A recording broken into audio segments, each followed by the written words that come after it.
Hey everyone, welcome back for another deep dive. Yeah, great to be here. Today, we're going to be looking into the life and unfortunately, the passing of Pamela Bach. Yes. And Pamela Bach, of course, is an actor, probably best known for her roles on Baywatch and The Young and the Restless. Right.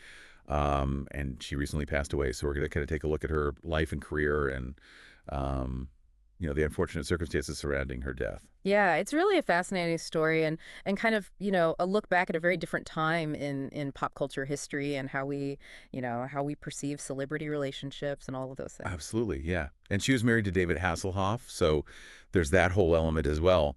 And we'll be using an article from the Associated Press titled Pamela Bach, actor and ex-wife of David Hasselhoff, dies at 62.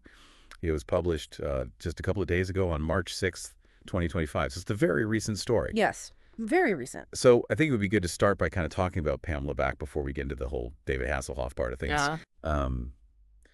She was on The Young and the Restless, and she was on it for like a pretty significant amount of time. It is a pretty pivotal time for the show, I feel like. Yeah, for sure. So what do you think made her stand out as an actor at that time? Well, I mean, I think she had this incredible screen presence.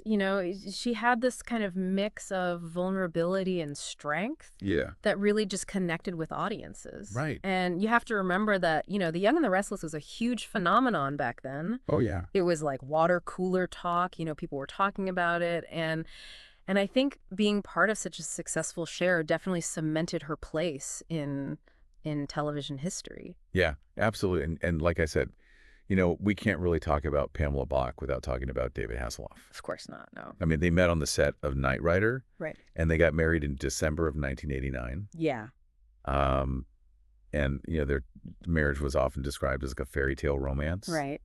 It kind of makes you wonder, like, looking back, was that more about public perception than reality? Yeah.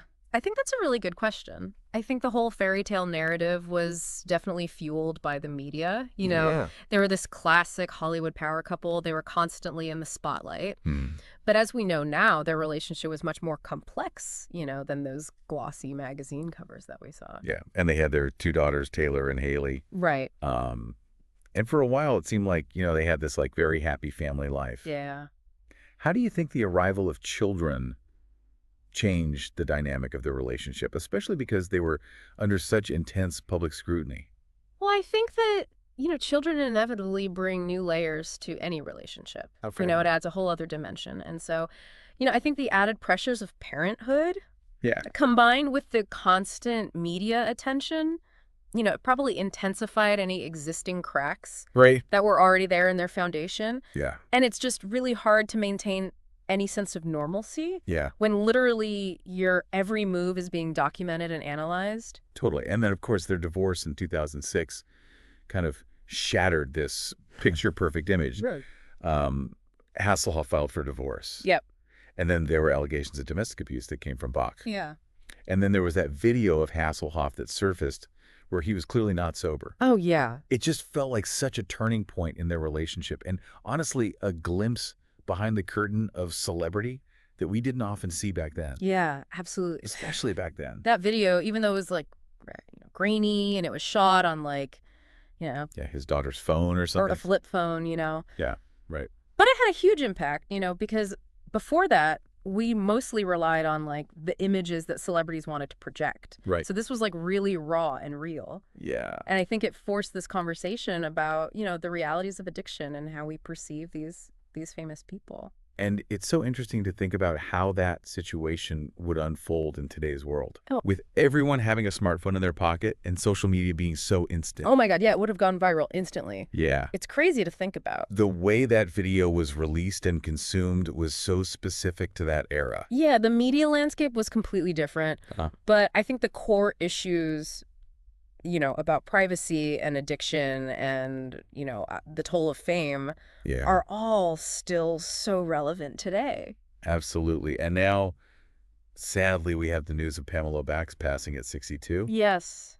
It's incredibly sad. The Los Angeles medical examiner ruled it as suicide. Yeah. Which is just, a tragic end to her story. It really is. I think it's a stark reminder that behind all of the glitz and glamour, celebrities are human beings. Yeah. They face real challenges and struggles just like everyone else. Yeah. And her passing really underscores the importance of mental health awareness Yeah. and how vital it is, to reach out and offer support to those who might be struggling. It really makes you think about the pressures and the expectations that are placed on people in the spotlight. Oh, yeah, absolutely. They're constantly being watched and judged. Yeah.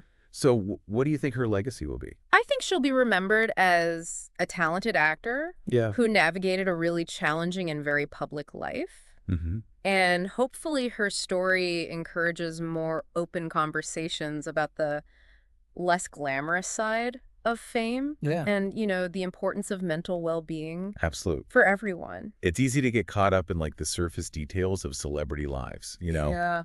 But this deep dive has really highlighted the need for empathy and understanding. For sure.